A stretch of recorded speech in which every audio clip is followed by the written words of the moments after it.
nothing. If that defense pact was signed in 2018, we're now in 2022. I think it will take the most ingenious person to say that there has not been a trajectory or change between what we had in 2018 in terms of flags being hoisted in various local governments and what we have now. I think more important in terms of defense pacts, it's a defense pact with the United States and other countries, apart from the UK as well. So I call it a multilateral defense pact. We have the Leahy Act in America, which we need to look into, which actually deprives Nigeria and some other countries of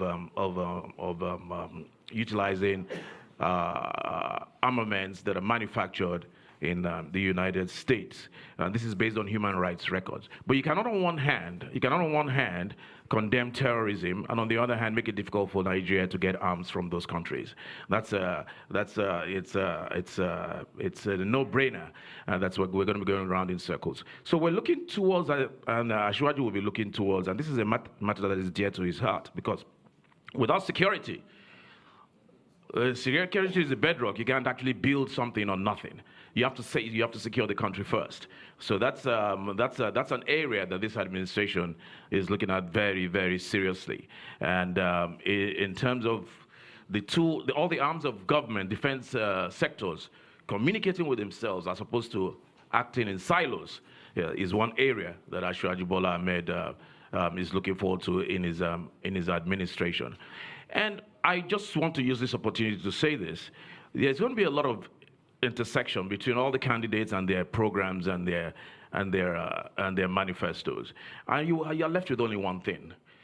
When everybody's addressing the same thing and more or less saying the same thing, obviously following the lead of Ashwaji, you're left with one thing.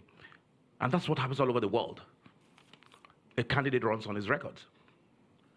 So you're left with a track record of all the candidates that are running. And somebody's track record is there for all to see. It's there. Some people may not want to hear about Lagos, but it is what it is. He's done it for 8 years. He continues to do it in Lagos and everywhere else that he touches. So that is all we can depend on. Not speculation, I will do. You have before you a thinker and a doer. You have his records before you. Unless, of course, a candidate does not have a record to run on, or his record is not good, then you begin to character assassinate, begin to speak to personalities that are neither here nor there, and obviously not true, and you avoid and run away from the issues. Let's make it about the issues. Thank you. Yeah, please, go ahead. Yeah. Good afternoon, please, ladies and gentlemen. Can we be quiet, please? Your Excellency, Dr. Alex, yeah. My name is Otumba Eric Ayola. I'm the Secretary of the PSA UK, Progressive Solidarity for Ashwaji. My question to you, Your Excellency, sir, is about the health sector. We know that we're suffering a great deal in Nigeria as per health. So, sir, how do you intend to do two things? One, uplift the provision of health in Nigeria, and secondly, how do we stop the brain drain of our best doctors, nurses escaping Japa to the UK or anywhere else? Thank you. I want to ask, in 2018, when Prime Minister Theresa May signed a defense partnership with Nigeria, renewed again this year, many look at that and say it has produced no benefit for people up and down Nigeria. What changes would you be looking to make to that defense partnership arrangement to make it more effective for all Nigerians? Thank you very much. Very clear. The lady right at the back there, you. Yes, please. Thank you very much. Welcome, sir. Can you tell us your name, please, also? My name is Priscilla Wikbo. I'm a freelance broadcast journalist. So you've spoken a great deal about what you've done in Lagos, and yes, we're very aware of it, and you're a team player because you're able to include everybody else, and we appreciate your team here today, and they're very capable, and we can see that they have the capacity and the capability. However, sir, you are running for president, and as Nigerians, we would very much like to hear from you, because we believe the office of the president, if voted in, will be you and not your team per se. So on that note, sir, if I may, we haven't seen you engage with Nigerians on a one-to-one interview or at any of the live programs that has been going on. And furthermore, there are issues at the moment running with regards to your identity, with regards to your age. So I wonder if you could provide some clarity on the issues of your identity and age, and also let us know when we can engage with you one-on-one in an interview, hear from you directly as the office holder. Thank you. And finally, you do have the question from Priscilla at the back there. Priscilla, thank you very much for the question. It's inquisitive.